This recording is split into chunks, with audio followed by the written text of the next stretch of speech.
শুভ দুপুর বন্ধুরা, পুষ্পা কিচেনে আপনাদের স্বাগত জানাই। আজকে আমি করব চিংড়ি ভাপা। তো প্রথমে আমি চিংড়ি মাছগুলোকে ছাড়িয়ে পরিষ্কার করে নিচ্ছি। দেখতে থাকুন ভিডিওটা, আশা করি আপনাদের ভালো লাগবে। চিংড়ি মাছগুলো আর একটু বড় বড় হলে ভালো হতো, কিন্তু আমি বড় চিংড়ি পাইনি বাজারে গিয়ে, তাই এই ছোটোগুলোকেই নিয়ে এসেছি কিনে। চিংড়ি মাছগুলো আমি বেছে ধুয়ে পরিষ্কার করে নিয়েছি, আর তার সাথে মশলাও নিয়ে নিয়েছি। মশলায় নিয়েছি সর্ষে, পোস্ত, চালমগজ আর শুকনো লঙ্কা। এবার আমি মশলাগুলোকে বেটে নিচ্ছি। প্রথমে বেটে নিচ্ছি আমি শুকনো লঙ্কা। শুকনো লঙ্কাটাকে আমি মিহি করে বেটে নেব। আমি কাঁচা লঙ্কাও নিতে পারতাম, কিন্তু শুকনো লঙ্কাটা দিলে কালারটা ভালো আসবে, ওর জন্য আমি শুকনো লঙ্কা বেটে নিচ্ছি।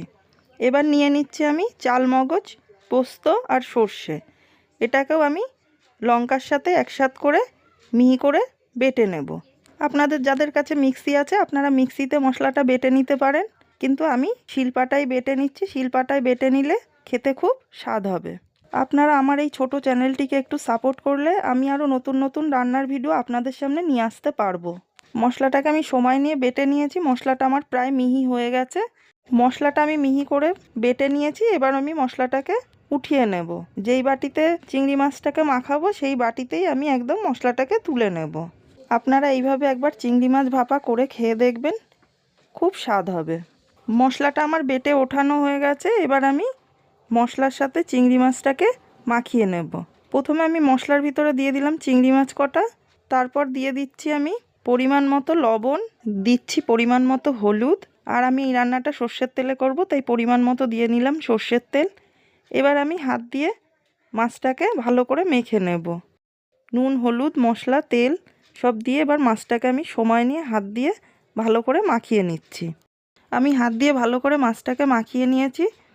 এবার দিয়ে দেব মাছের মধ্যে আরও খানিকটা সর্ষের তেল। এমন একটা টিফিন বাটি নেবেন যেটার ঢাকনাটা টাইট হয়ে আটকায়, তাহলে রান্নাটা ভালো হবে। আমি টিফিন কারিটা আটকে দিয়েছি। এবার আমি কড়াইয়ে জল দিয়ে দেব। পরিমাণ মতো জল দিয়ে জলটাকে একটু ফুটিয়ে নেব। তার ভিতরে আমি টিফিন কারিটাকে বসিয়ে দেব। বসিয়ে একটা ঢাকা চাপা দিয়ে ওই নেভা নেভা জালে, মানে হালকা জালে আমি 20-25 মিনিট মতো রেখে দেব। আমি 20-25 মিনিট ঘরের অন্যান্য কাজ করে নিয়ে চলে এসেছি। চিংড়ি মাছ তাড়াতাড়ি রান্না হয়ে যায়, আমার মাছটাও সেদ্ধ হয়ে গেছে। এবার আমি জল থেকে টিফিন কারিটাকে উঠিয়ে নিচ্ছি। উঠিয়ে নিয়ে খুলে দেখব। আমার এই রান্নার ভিডিওগুলো আপনাদের কেমন লাগছে আমাকে কমেন্টে অবশ্যই জানাবেন। ভালো লাগলে একটি লাইক করে দেবেন, সাবস্ক্রাইব করে আমার চ্যানেলটির পাশে থাকবেন। চিংড়ি মাছ ভাপা খাওয়ার জন্য এখন পুরোপুরি তৈরি হয়ে গেছে, এখন শুধু খাওয়ার অপেক্ষা। দুপুরে গরম গরম ভাতের সাথে চিংড়ি মাছ ভাপা দিয়ে আজকের খাবারটি আমি পরিবেশন করলাম। আপনাদের খাবারটি কেমন লাগলো আমাকে কমেন্টে অবশ্যই জানাবেন।